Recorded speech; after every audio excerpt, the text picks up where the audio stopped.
Hello friends. आज की इस वीडियो में हम चर्चा करेंगे मार्केट आउटलुक कल फ्राइडे के लिए किस तरीके का रह सकता है, यानी कि 25 जो अगस्त है उसके लिए किस तरीके का आउटलुक हमें नजर आता है। सबसे पहले हमने 3 दिन पहले एक चर्चा की थी और शीर्षक भी रखा था 3 दिन। और अभी 3 दिन तक हमें लग रहा था कि एक सर्किट लग जाएगा, 3 दिन तक सर्किट लग गया है और हमने एंटिसिपेट किया था कि 210 से 215 रुपये तक के भाव आ सकते हैं, तो 215 रुपये का भाव भी आ गया है। अब बहुत सारे जो व्यूअर्स हैं वो जानना चाह रहे हैं कि सर अब क्या है। देखिएगा, वैल्यूएशंस अभी भी कोई रीजनेबल नहीं है, लेकिन देखिएगा जियो फाइनेंशियल सर्विसेज या रिलायंस की अगर हम बात करें ना, तो रिलायंस आजकल कुछ इस तरीके से काम करती है कि जिस भी सेक्टर में जाती है उसको नंबर 1 बनना है और वो एग्रेसिवली काम कर रही है। और जियो की सफलता के बाद मैं ये कह सकता हूँ कि मैं जियो टेलीकॉम आर्म की बात कर रहा हूँ, उसकी सफलता के बाद जो है रिलायंस इंडस्ट्रीज़ और जियो काफ़ी एग्रेसिव हैं। चाहे वो जियो सिनेमा की बात करें तो सिनेमा में भी देखिएगा बहुत तगड़ी उन्होंने इन्वेस्टमेंट की है, बहुत अच्छे उनके जो है टाई अप्स हुए हैं और बहुत अच्छे चैलेंजेस जियो सिनेमा में भी अभी आपको देखने के लिए मिल सकता है। तो जहाँ पर भी अब ये पैर रख रहे हैं, मुकेश अंबानी देखिएगा अब अपनी जीवन के इस पड़ाव के अंदर ना बहुत ही ज़्यादा एग्रेसिव है और अपने बच्चों के ऊपर भी बैठ कर रहे हैं। तो देखिएगा जियो फाइनेंशियल सर्विसेज को जो वैल्यूएशन मिली है वो कोई ऑर्डिनरी वैल्यूएशन नहीं है। ये अभी भी 215 रुपये का जो भाव है ये एक्स्ट्राऑर्डिनरी वैल्यूएशन है। आप एनबीएफसी स्पेस में अगर आप किसी भी दिग्गज कंपनी को उठाएंगे तो वो वैल्यूएशंस किसी को नहीं मिल रही जो अभी भी जियो फाइनेंशियल सर्विसेज को मिल रही है। तो ये तो थी बात हमारी कि भाई इतनी तो हमें लगती थी वैल्यू बननी चाहिए। गुंजाइश अभी और भी है, मैं ये नहीं कहूँगा कि गुंजाइश नहीं है, बट ये है कि जो लोग एग्रेसिवली हैं, हाई रिस्क टेकर जो इन्वेस्टर्स हैं और जो ट्रेडर्स हैं, वो शायद आपको 1 या 2 दिन में एक्टिव होते हुए नजर आ जाएंगे। और अगर कल भी नीचे का सर्किट मान लीजिएगा लगता है 5% का, तो हो सकता है कि आपको या तो कल या सोमवार के आसपास जो है एक अच्छी बाइंग निचले लेवल से मिलनी चाहिए। और तरीका यही होता है कि जब तक सर्किट लग रहा है लगने दो और अपनी नज़र कंप्यूटर के सामने लगा के रखिएगा, अपनी स्क्रीन के सामने, और जैसे ही सर्किट नीचे से खुलता है, बस ये ध्यान रखना कि सर्किट एक बार खुला तो खुलने के बाद ऐसा होता है जनरली ऐसे शेयर्स के अंदर नीचे का सर्किट लगा होता है और जैसे सर्किट नीचे का खुलता है ऊपर का सर्किट लग जाता है, यानी कि विद इन फ्यू मिनट्स, मतलब 2-3 मिनट की बात, क्योंकि बड़ी कैपिटल है इसके तो हो सकता है कि 10-15 मिनट भी लग जाए, तो नीचे से ऊपर के सर्किट भी लग जाते हैं। अक्सर हमने ऐसे शेयर्स में देखा है ऐसा। तो हो सकता है कि अभी 1 या 2 सर्किट और भी हों और फिर शायद वहाँ पर एक बेस फॉर्मेशन हो, और जब 28 तारीख आएगी तो अनाउंसमेंट आएगी कंपनी की तरफ से। तो ये बात आपको पक्की है कि सोमवार से अनाउंसमेंट भी आ सकती है क्योंकि एजीएम है।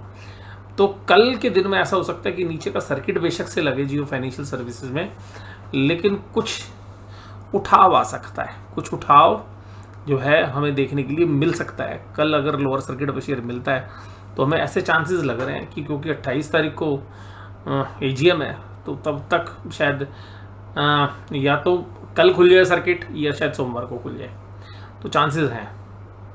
बट अभी ऐसा नहीं कि वैल्यूएशंस बहुत अच्छी है या रीजनेबल है, बट कुछ अनाउंसमेंट आ सकती है, देखिए करेंगे तो ये कुछ बड़ा।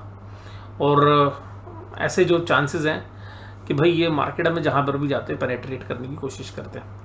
अपनी भैया कोई इन्वेस्टमेंट नहीं है जियो फाइनेंशियल सर्विसेज में।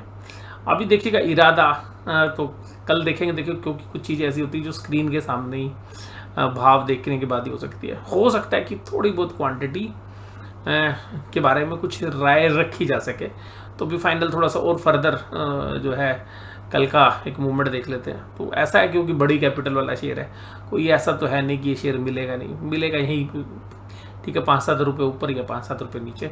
तो चांसेस हैं अभी भी में कि हो सकता है कि भी 200 तो भी तोड़ दे, 200 के आसपास ये शेयर्स मिल जाए। तो क्योंकि पिछले 3 दिनों में देखिएगा तकरीबन 52 रुपये का भाव टूट चुका है इसमें। अब बात करते हैं भाई निफ्टी में क्या हुआ। अब निफ्टी में आज देखिएगा, कल मैंने जैसा भी पिछली वीडियो में आपके साथ शेयर किया, तो देखिएगा निफ्टी में आज 5 मिनट के कैंडल देखिएगा भाई, सुबह खुलते के साथ ना बुल्स ने तो भाई साहब अपने घोड़े दौड़ा दिए, ठीक है जी, और नीले घोड़े पे बैठ गए, यानी कि नीले घोड़े वाले जो बाबा हैं उनके ऊपर बैठ के भाई से दौड़ लगा दी। और ये देखिएगा 5 मिनट की 7 कैंडल, 1 2 3 4 5 6 7 8, 8वीं कैंडल तक सांस नहीं लिया। एक कैंडल, क्योंकि 8 में से एक कैंडल रेड है तो मैंने 7 बोली। 7 कैंडल भाई साहब एक तरफा, एक बीच में रेड कैंडल थी वो तो वैसे ही खा गए। और उसके बाद आया भालू, और भालू ने क्या किया, भालू ने एक पहली कैंडल मारी 5 मिनट की। लोगों को लगा यार कुछ नहीं यार, ऊपर है इतनी सारी कैंडल बनी है तो 1 2 कैंडल बनेंगी। एक और कैंडल बनी, तीसरी बनी। बस जब ट्रेडर को पता था अरे कुछ नहीं है, 7 कैंडल बनी है तो 3 तो बन नहीं दो, फिर देखिएगा 2 तेजी में आई। लेकिन इसके बाद भालू पागल हो गया, 1 2 3 4। और जब ये तोड़ा तो भाई साहब दोबारा से भाई साहब घोड़े दौड़ाने की कोशिश की तेजी के, लेकिन भाई साहब घोड़े दौड़े नहीं। और उसके बाद जो भालू ने ये वाली कैंडल मारी और जो आज की ओपनिंग प्राइस को तोड़कर नीचे गया, यहां से आज के शॉर्ट बनने शुरू हो गए।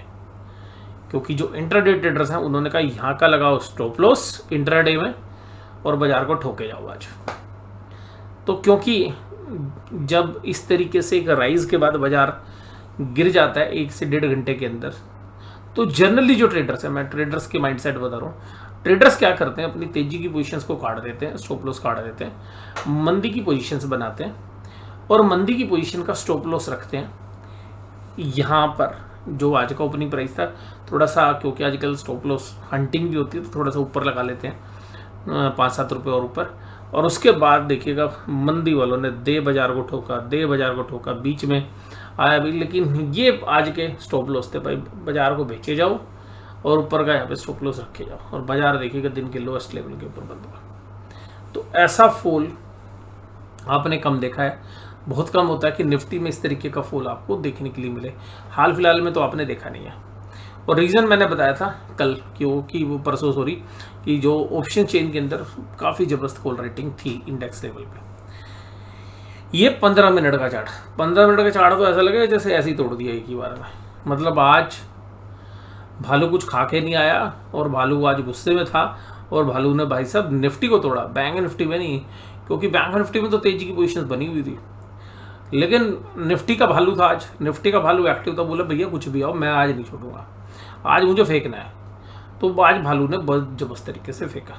देखिएगा जनरली तो बुल्स उठा के फेंकते हैं इस तरीके से बाजार में, लेकिन कभी कभी भालू के भी दिन आते हैं। 100 दिन सुनार के 1 दिन लुहार का। तो हालांकि मैं किसी कास्ट की बात नहीं करूँ, एक कहावत है, मैं वो बात बोल रहा हूँ। तो 100 सुनार की 1 लुहार की, और ये जो है एक इंडिकेशंस आज जो है बाजार ने दिया। और बाजार ने कल के जो लो थे उसके आसपास ही बाजार को आज बंद होते हुए हमने देखा। तो अब ये इंडिकेशंस क्या मिल रहे हैं, ये इंडिकेशंस मिल रहे हैं कि अब अगर बाजार का जो इंडिकेशंस अभी लग रहा है, हमें तो लग रहा है गैप डाउन ओपनिंग हो सकती है, क्योंकि इतना सेल ऑफ किया भैया, जिसने जितना लेना है ले लो। मैं बोल रहा था बहुत दिनों से भाई, सेलर जल्दबाजी में नहीं है, सेलर इत्मीनान से माल बेच रहा है। महीने की एक्सपायरी मंदी होने के काफ़ी अच्छे चांसेस हैं।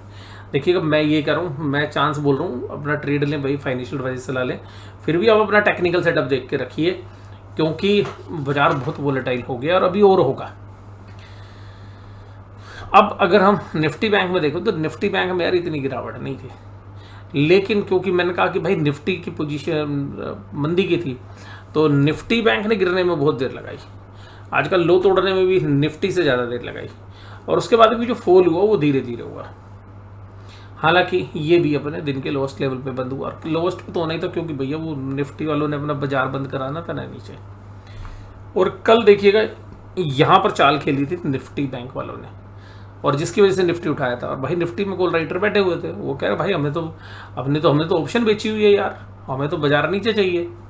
तो उन्होंने देखिए आज जो बाजार है, बोला कोई बात नहीं, आज इनको खींच लेने दो, थोड़ी सी और कॉल का प्रीमियम बढ़ने दो, और बेचेंगे आज। उन्होंने कल फिर और बेची, और फिर देखिएगा आज, और ये देखिएगा सुबह ऐसा लगा लोगों को कि भाई आज तो बाजार ऊपर गया। आज तो भाई जो शुरू की 4 कैंडल बनाते हैं और जो कैंडल के सेटअप देखने वाले लोग हैं, तो उनके सेटअप में तो देखिएगा निफ्टी भी सेट हो रहा था। निफ्टी का 15 मिनट का जो कैंडल है उसके अंदर अगर आज देखें तो उनका जो सेटअप है वो फेल नहीं हुआ था, वो सेटअप तो यहाँ फेल हुआ बाद में। अब ये तो हो गई बात यहाँ से। अब बात करते हैं सर, एफआईज का डेटा भी ले लो, लेंगे थोड़ी देर रुकिए। निफ्टी 19,386 पर बंद हुआ, 19,386 और मात्र 57 पॉइंट की कमजोरी हुई। अब आप कहेंगे सर ये 57 पॉइंट्स की जो कमजोरी है ये तो कोई कमजोरी नहीं है, मैं भी कह रहा हूँ कोई कमजोरी नहीं है ये, लेकिन कमजोरी ये है कि बाजार जहां आज गया, जिस मोमेंटम में था, जो मोमेंटम उसने पकड़ा था, उस मोमेंटम को तोड़ दिया। तो बाजार तो मात्र 57 पॉइंट टूटा है, लेकिन अगर आप हाई से लो कैलकुलेट करेंगे तो आपको बात समझ में आएगी। तो जो हाई वैल्यूज थी उसके से अगर आप कैलकुलेट करेंगे तो बाजार हाई से 200 पॉइंट नीचे बंद हुआ है, ये है पॉइंट। तो ये जो मोमेंटम था वो तोड़ा बाजार का, और ये मैं चर्चा कर चुका हूं आपके साथ। इन्फोसिस देखिएगा, जब जब बाजार गिरेगा ना, मैं आपको सिंपल सी बात बोल रहा हूं, जब जब बाजार गिरेगा डिफेंसिव आएंगे। जिन कंपनीज के रिजल्ट अच्छे थे पिछले क्वार्टर में, बैंकों में देखो कि इंडसइंड बैंक का रिजल्ट ठीक था, आईसीआई का ठीक था, तो दोनों आज आके खड़े हुए। और आपको क्या मिलेगा, अभी आपको पीएसयू स्टॉक्स मिलेंगे, इन्फोसिस मिलेगा, टीसीएस मिलेगा। जैसे जैसे बाजार नीचे की तरफ आएंगे ये मजबूती के साथ खड़े होंगे। और रिलायंस में आज कमजोरी थी, एचडीएफसी में, एलएनटी में, जेएसडब्ल्यू में और ग्रासिम में। बहुत सारे शेयर्स यहाँ पर अभी भी मेटल पैक में, सीमेंट पैक में जो रिजल्ट के हिसाब से अभी भी ओवर वैल्यूड है, और हो सकता है कि सीमेंट पैक में और भी बढ़ाई हो जाए। एडवांस डिक्लाइन रेशियो देखिएगा, वैसे तो ये कोई खास नहीं है गिरावट वाली, बट हाँ गिरावट वाली थी आज। BPCL, Asian Paints, IndusInd bank, Infosys, Britannia सब तेजी में दौड़ते हुए नजर आए। Reliance Industries, Power Grid, ONGC, JSW, Hindalco और ग्रासिम जैसे शेयर्स कमजोरी के साथ काम करते हुए नजर आए, including the Divi's lab. Nifty bank flat बंद हुआ, लेकिन मैंने कहा ना मोमेंटम तोड़ दिया।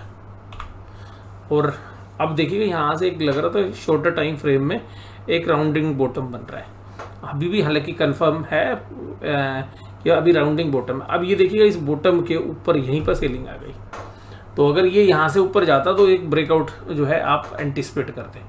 तो यहाँ से जो सेल है, अगर कल बाजार गैप डाउन होता है तो या एक नीचे की राह पकड़ता, तो ये जो सारी चीज़ें तब तक नेगलेक्ट नहीं होगी जब तक 43,660 के नीचे बाजार बंद नहीं होता। तो बाजार तब तक निफ्टी के मामले, निफ्टी बैंक में भी रेंज बाउंड रह सकता है। और देखिएगा मेरी मेजर सपोर्ट है 43,400, जब तक यहाँ पे है 43,400 विद नेगेटिव बाइस्ड वोलेटाइल रहेगा। और मुझे पर्सनली ऐसा लग रहा है कि जो बड़ा प्लेयर है वो पोजीशन अगस्त की नहीं बल्कि सितंबर की भी बनाने की तैयारी में है, तो थोड़ा सा क्लोजली देखना पड़ेगा। अगर इसी हफ्ते में बाजार ज़्यादा मंदा हो गया तो सितंबर में ठीक ठीक हो जाएगा, और अगर इस हफ्ते में बाजार का ट्रेंड नेगेटिव रहा और कोई बहुत बड़ा टिक नहीं आया नीचे की तरफ, तो फिर आपको सितंबर में भी जो है थोड़ी मायूसी का हाथ जो है थामना पड़ सकता है। उसके बाद अगर बात करें IndusInd bank, ICI bank, AU small finance bank, axis और कोटक में, तो देखिएगा ये तरीका होता है। कल का जो मूव था ना वो मुझे थोड़ा सा हजम नहीं हो रहा था, लग रहा था यार ऑप्शंस की वजह से है। एयू स्मॉल फाइनेंस बैंक का चलना, एक्सिस का चलना लगातार 2 दिन, ठीक है जी, और उसके बाद आईसीआईसी बैंक ने एक रैली पकड़ना, इंडसइंड बैंक कल कमजोर था, और कल भी तेज था, आज भी तेज था। और उसके बाद कोटक महिंद्रा बैंक कल नीचे से मंदी में गया था, और 1757 के आसपास जो है हमने थोड़ी सी बाइंग भी की थी, बट वो इंट्राडे में हमने सेल कर दी क्योंकि वो ऊपर भाव आ गए थे, तो कल हमने वो बाय भी किया था। और कल बाय हमने एचडीएफसी बैंक भी किया था, वो भी इंट्राडे में सेल हो गया था। तो एज ए डिस्क्लोजर मैं आपको बता रहा हूँ, क्योंकि ये जो बाइंग और सेलिंग है जरूरी नहीं कि जो है इन्वेस्टमेंट के लिए करें, कभी कभी हम स्विंग ट्रेड के लिए भी कर लेते हैं, क्योंकि हमें लगता है कि यहाँ पर एक ओवरसोल्ड जोन में है दोनों शेयर्स, तो यहाँ से एक पिकअप आ सकता है, और फिर हम एवरेज बेसिस के ऊपर जो है एक्यूमुलेट करते हैं। और वैसे भी हमारी मान लीजिए कोई मंदी की पोजीशन, तो उसके सामने भी वो एक हेज हो जाता है। Bank of Baroda, PNB, IDFC first bank और बंधन बैंक ये भी सब कमजोर थे।